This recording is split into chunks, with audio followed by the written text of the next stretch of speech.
नमस्कार दोस्तों, हम लोगों ने पिछली वीडियो में त्रिभुज का पूरा मैटर पढ़ लिया है। अब हम लोग पढ़ेंगे चतुर्भुज। चतुर्भुज में हम लोग शुरुआत करेंगे इस वीडियो में वर्ग और आयत की। समांतर चतुर्भुज, समचतुर्भुज, समलंब चतुर्भुज ये अलग वीडियो में अगले पार्ट में डालूंगा। अभी हम लोग वर्ग और आयत हम लोग एक एक बिंदु उठा रहे हैं ताकि पूरा मैटर एकदम स्पष्ट क्लियर हो जाए। इससे जितने भी प्रश्न बन सकते हैं वर्ग से और आयत से, इसके पूरे एक एक पॉइंट पर हम लोग चर्चा कर लेते हैं। और जो कि ग्रुप डी में हर एक बिंदु से प्रश्न उठा रहा कंटिन्यू, स्पेशली ग्रुप डी के लिए आप लोग देखिए। हम लोग पढ़ेंगे सबसे पहला वर्ग। वर्ग उसे कहते हैं जिसकी सभी भुजाएं बराबर हो, वो वर्ग कहलाता है। मान लीजिए ये P है और ये Q है, ये R है और S है। एक भुजा ये है, ये भुजा A है, ये भुजा A है।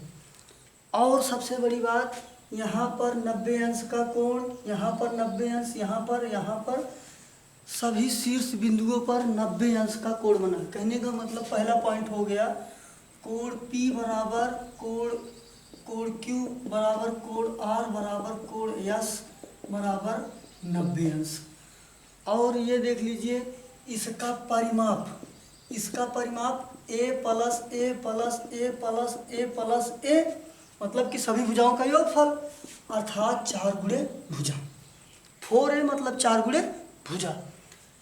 इसमें अर्ध परिमाप का मतलब 2A होगा, बट उसका प्रयोग कहीं नहीं है तो इसलिए हम लोग उसको नहीं देखते हैं। हम लोग बात करेंगे इसके क्षेत्रफल की।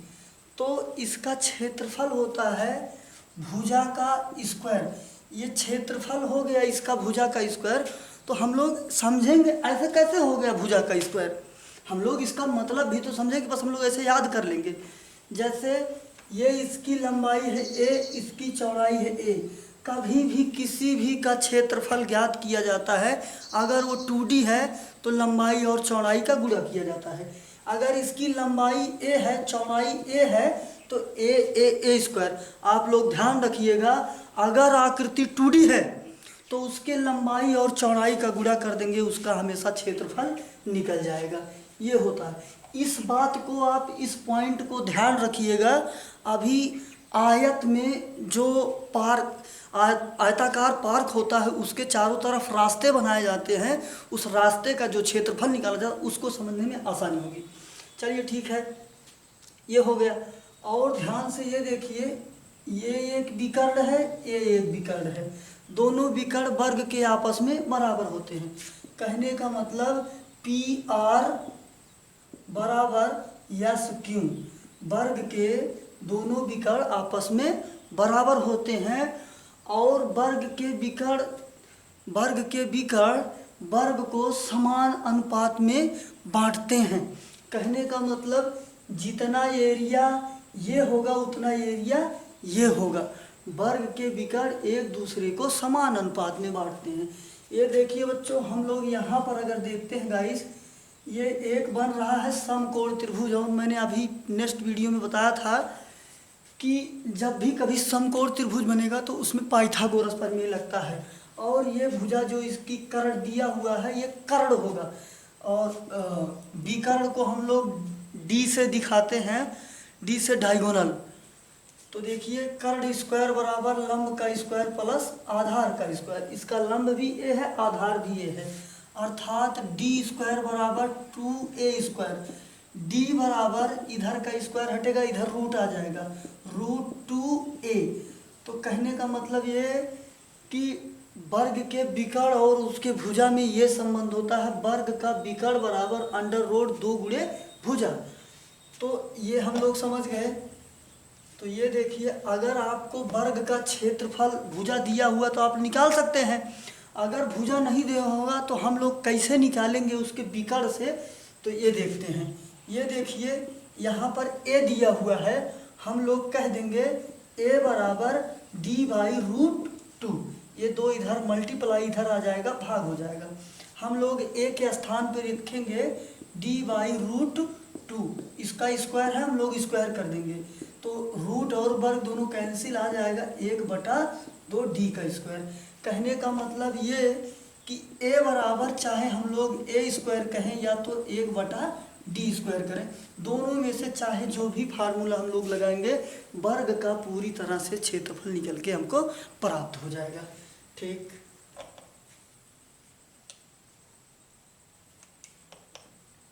अब हम लोग पढ़ते हैं आयत। आयत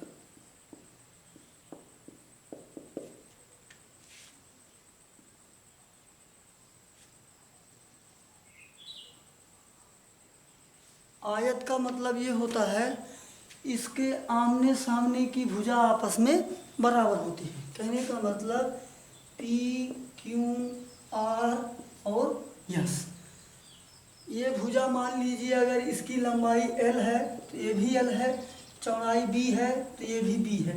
B for breadth, L for length. और ध्यान रखिए प्रत्येक कोण यहाँ पर 90 अंश का है, प्रत्येक कोण यहाँ पर 90 अंश का है। तो कोण P बराबर कोण Q बराबर कोण R बराबर कोण S बराबर 90 डिग्री। अगर प्रत्येक कोण 90 अंश का है तो इसका परिमाप क्या हो जाएगा? परिमाप P से डिनोट करते हैं। तो हमने बताया है सभी भुजाओं को जोड़ देते हैं।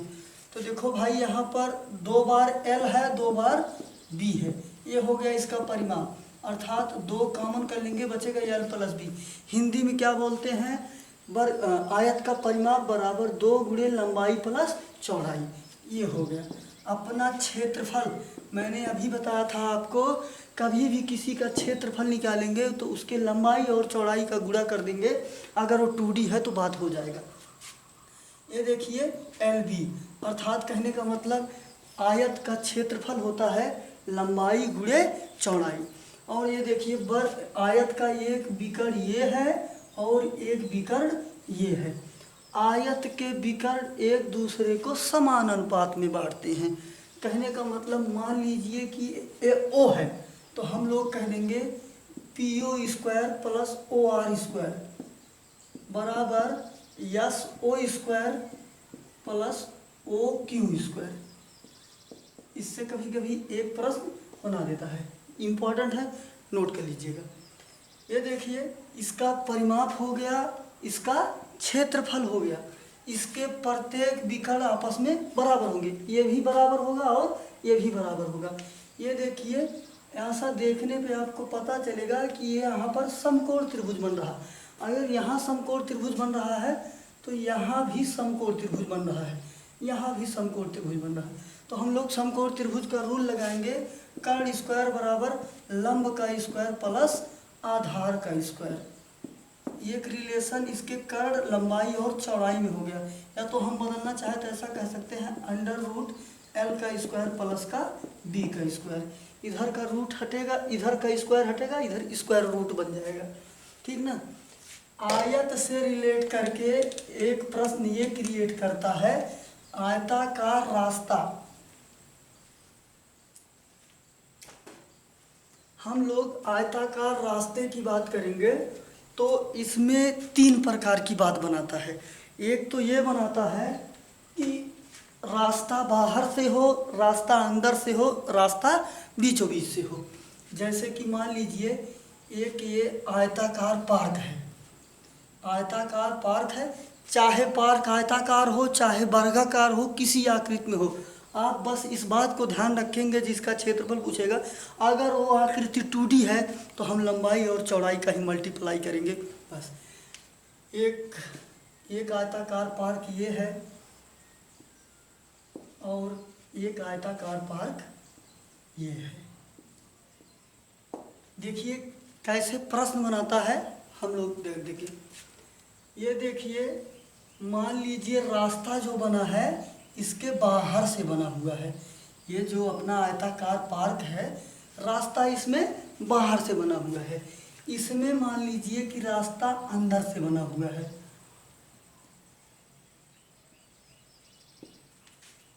और इसमें रास्ता बीचों बीच बना हुआ है।